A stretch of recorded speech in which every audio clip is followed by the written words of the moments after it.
আর্জেন্টিনার খেলোয়াড় তোর প্রিয় হলো কেমনে বেঈমান?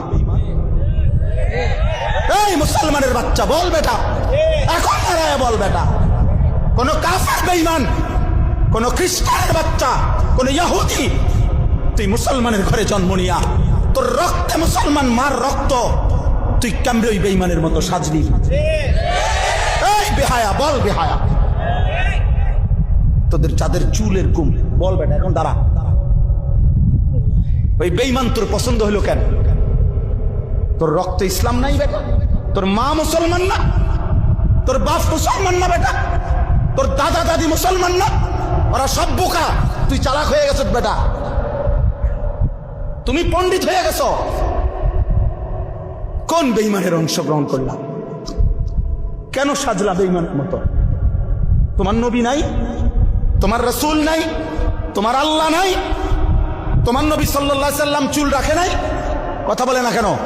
আল্লাহর নবীর চুল ছিল কিনা? নবীজির চুল মোবারক ছিল কিনা? তিনি চুল রাখতেন কিনা? তো তিনি কেমনে সাজলেন? এটা আমার পছন্দ হয় না কেন? নবীর সাহাবী সোয়া লাখের চাইতে বেশি সাহাবী, লক্ষের চাইতে, ওনাদের চুল ছিল না মাথায়? তো ওনাদের চুল কেমন ছিল তার কোনো বর্ণনা নাই কিতাবে? তো তুমি দেখো না এটা? তোমার ধর্মকে তুমি এত বড় বেইজ্জতি করলা কেন? তোমার রাসূলকে তুমি এত বড় বেইজ্জতি করলা কেন? এটা কোনো ইনসাফ হইতে পারে?